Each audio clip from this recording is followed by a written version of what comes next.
a little more.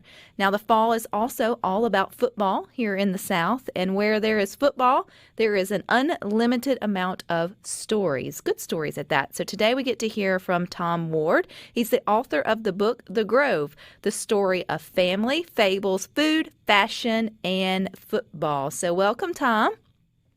Thanks so much for having me, Rebecca, and thanks so much, Rhino, and just really excited about your show. You know, in this year of disaster and strife, it's really great to be on a show and even know about a show that talks about good things. So thank you. Well, yes, and we have a good time here. And actually, I didn't realize we scheduled this interview just in time for the upcoming game this weekend, which is your alma mater, Alabama, but yet which you authored a book about, Ole Miss. So how does an Alabama alum end up writing a book all about Ole Miss and the Grove? Well, first of all, Rebecca, I'm deeply invested with 3 kids at Ole Miss who've been enrolled here, so absolutely invested. And secondly, you know, through the years, I've been taking the kids to the Grove since they were children, you know, for ball games, and absolutely fell in love with the university, as so many people do, and actually looked for a book on the Grove about a year ago. Checked at Square Books in Oxford, which is a nationally renowned bookstore, checked the library, checked online, and literally it had not been written.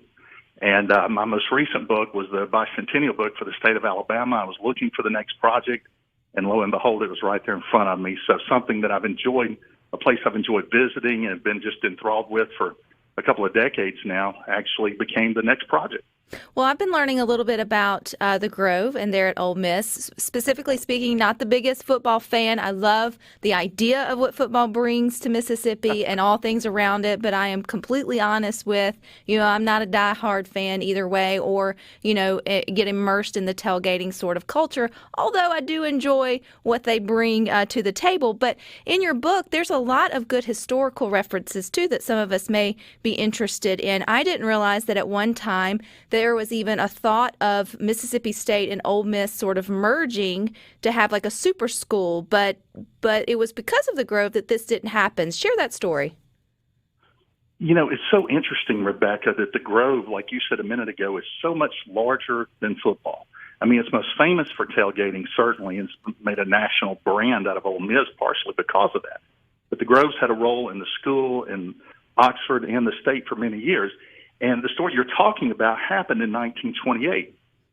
The newly elected governor, Theodore Bilbo, really should have, not only his name, but his whole character. He should have been a fictional character rather than a real governor.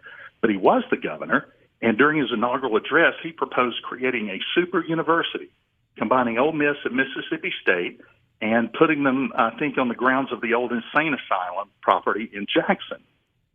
Well, of course, that would have been devastating to Starkville and Oxford and their schools. So the city of Oxford and Ole Miss got together. They invited the entire legislature, the House and the Senate, to the university. They brought them up by train, wined them and dined them.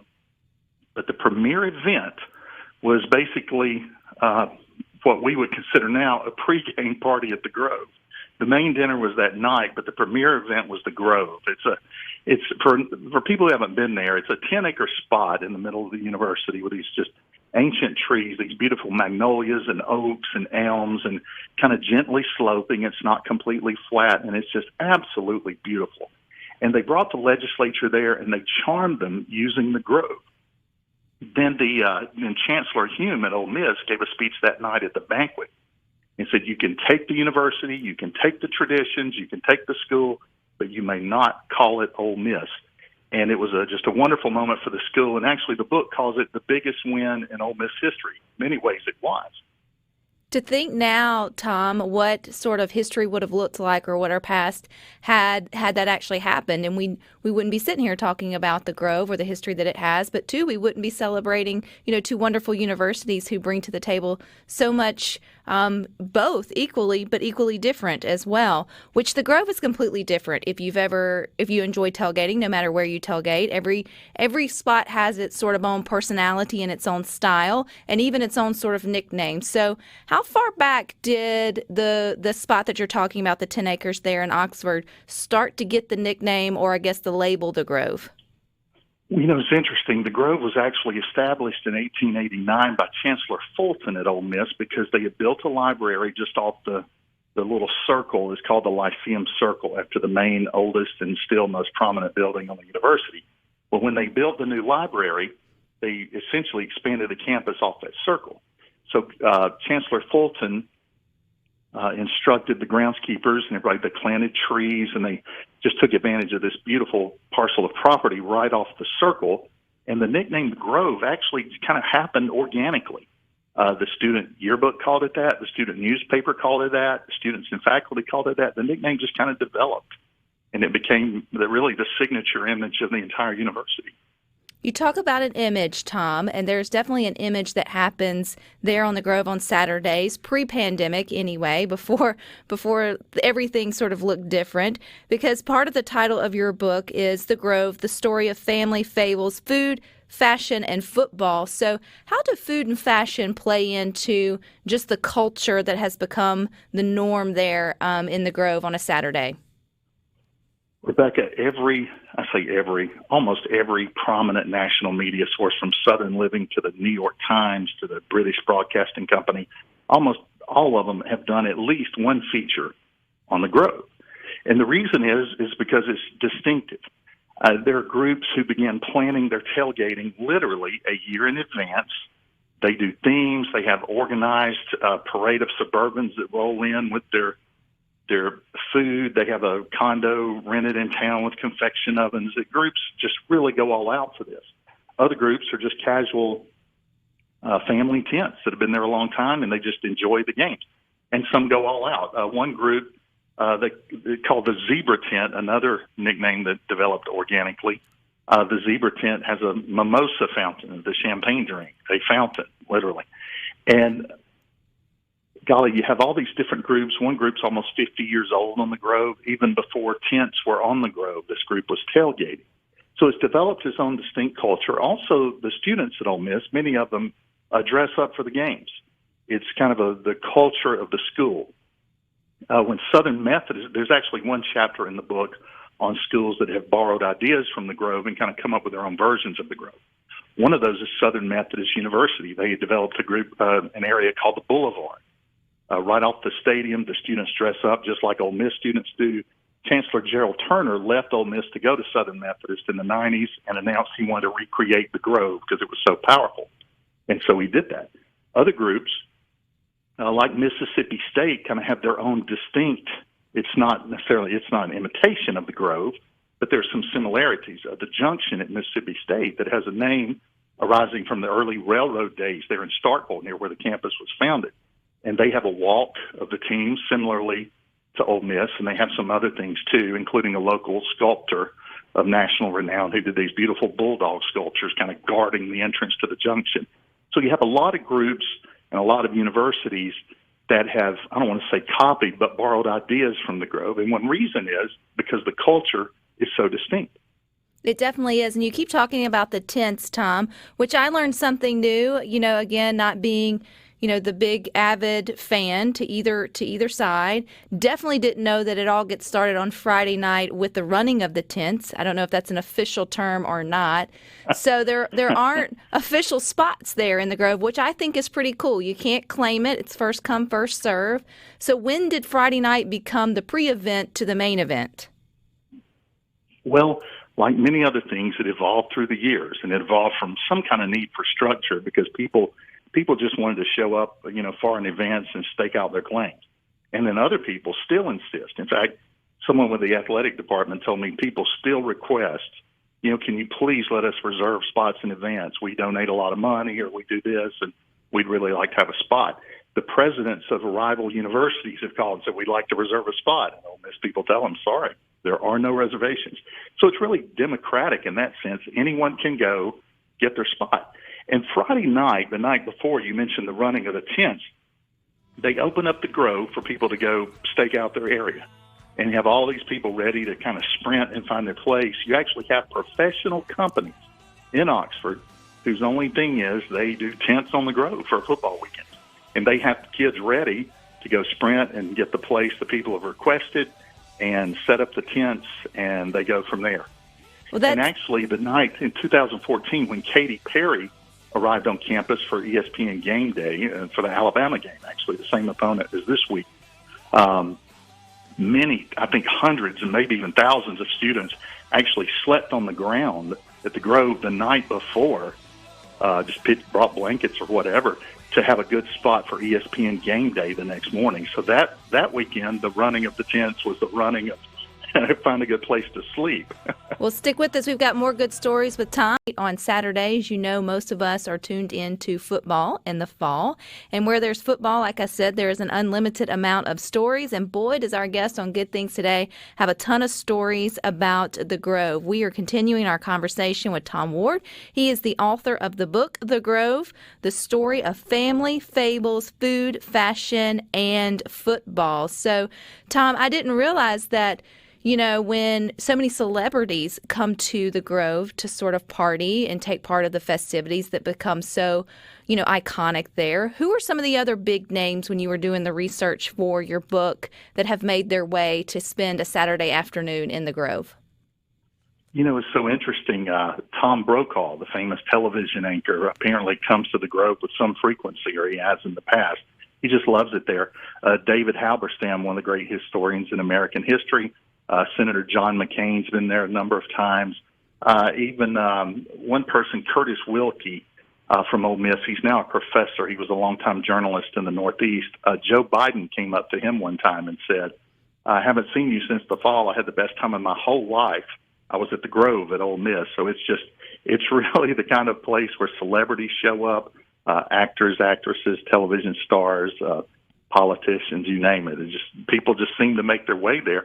And one of the most interesting things, Rebecca, is how many people have said they have met either people or groups from New York or California or London or Canada or other places who said this has always been on my bucket list to go down to the Grove at Ole Miss. And many of them weren't even going to the football game.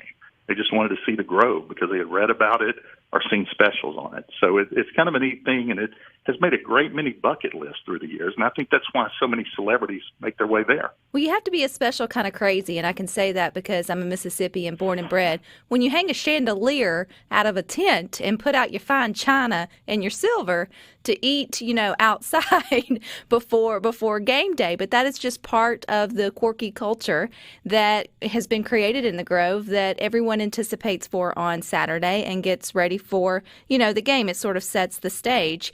And I can't imagine what it was like for you when you decided to take on this project, which was writing a book about the Grove, how you even figured out who were the main characters to go into interview, and maybe who were those people that you said had to be interviewed for this book, and then maybe who were the ones that surprised you to end up having the best stories for your book?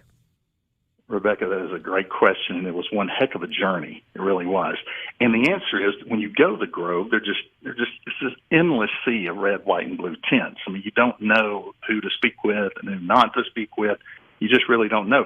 The key is just to start digging, just to talk to people, and just at the end of every interview, who else should I talk to? Who really, when you think of the Grove, who do you think of? And that expanded to old football players. It expanded to university officials. It expanded to old student leaders. It expanded to, people would just mention a tent, and then I would try to run down somebody from that tent, and sometimes it was just blind luck. It really was. And interestingly, one of my favorite developments, it wasn't huge, but it was really interesting. I interviewed Sean Toohey. He and his wife, Leanne, and their family were profiled in the movie The Blind Side. And the reason that I sought to interview them was the last chapter of the book talks about the Grove from unpleasant days of the 60s, just briefly, but through the presidential debate in 2008, where the Grove was such a central part. And then the very next year, The Blind Side, both of those kind of combined to really kind of recreate the brand of Ole Miss nationally and internationally. And when I was talking to Sean Toohey, he mentioned that he knew who set up the first tent on the Grove. It was a really dear friend of his family, a guy named Ed Truitt, who's a businessman, retired businessman in Oxford. I've been looking for that for months, and nobody had a clue. And so just talking with Toohey, he volunteered that, and he cracked the case of who set up the first tent on the Grove. So that's kind of a metaphor for how the book project went. It was just a lot of fun, just delightful people to talk to, probably the most fun project I've ever worked on. And a lot of the discoveries they're just blind luck. So, and that made it even more fun. That made it more fun. And when you go to a ball game in Oxford on a Saturday, the Grove is part of the fun, but also is the Walk of Champions, which I think may have gotten its start there in Oxford, which you mentioned other schools have sort of replicated. How important is the Walk of Champions to the overall experience on a Saturday if you're in the Grove? Oh, it's just crucial. It's so much fun, and there's just, for people who haven't been there, somewhere maybe between 50 up to 100,000 or more people are packed on the Grove. And the Walk of Champions, they part like the Red Sea in the Old Testament, and the team walks through from the team bus at one end through this arch, the Walk of Champions arch that honors the 1962 undefeated team. And they walk through that and then turn and head toward the stadium. And people take pictures of them, they high-five them, family members will run up and chest bump them. It's really fun. The team's it's a delightful thing for the team. It was created by Billy Brewer, an Ole Miss alum who had played football on the 1959 national championship team, who became coach from the early 80s to the early 90s, and he came up with the Walk of Champions. And, speaking, Rebecca, you asked me a minute ago about inspirational interviews, too. The Walk of Champions reminded me there's a guy named Austrian Robinson. It was one of my favorite interviews. Austrian did not even plan on going to Ole Miss. He was from Harlem, grew up with a single-family home. His dad died when he was 2 years old. He came to Oxford just to visit, didn't really think he would come, but like so many people, including myself, he fell in love with the place. Went to school there, played 4 years of football. 1 year he had a broken ankle. Another year he had an injured shoulder. Another year he had a lung problem, a blood clot in his lung. Finally, he was able to play the whole year, his senior year, and he won the Chucky Mullins Courage Award because he had overcome so many injuries, named after a former football player at Ole Miss who was my age, who sustained a crippling injury and paralyzing injury. And Chucky showed a lot of courage in the face of his injury, and they named that award after him. Well, the 2019 Mullins Award went to Austrian Robinson. He became one of my favorite interviews of the book. He was inspirational, the way he overcame his injuries and later signed with an NFL team, and just a really good guy with a great outlook. So that was one of my favorite interviews, too. You talk about overcoming, and that's just an anthem I think we're all been chanting through 2020 is overcoming every obstacle that this pandemic has thrown our way. And while on the list of things that's most important, missing out on tailgating is probably at the very bottom of, the things that we've had to miss out on this year. But it is just so part of the fabric of what the fall looks like here in the South. So what are your predictions for the Grove 2021? Do you think it'll come back like it never missed a beat? Do you think there'll be a resurgence or a revival there in the Grove when everybody gets to come back and rush with the tents and set up?